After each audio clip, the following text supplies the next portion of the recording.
Hey everyone, in this video, I'll show you how to make your Roblox audio public using the latest updated method. If you're a creator and want others to use your audio from the Creator Store, this step-by-step guide will help you do it easily. First, open your browser and go to roblox.com. Once you're logged in, click on the Create option from the top menu. From the left-hand side, select Creations, then go to Development Items and choose Audio. Here, you'll see a list of all the audio files you've uploaded. Click on the audio you want to make public, then scroll down until you find the Distribution section.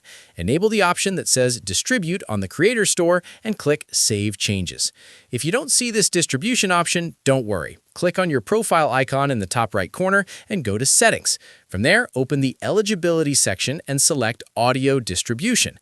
You'll need to agree to the legal terms and verify your ID. Once that's done, make sure to click the blue Save button. After completing these steps, you'll be able to upload your audio and make it public without any issues. And that's it. Your Roblox audio should now be public and available in the Creator Store. If this video helped you out, don't forget to like, subscribe, and share it with others.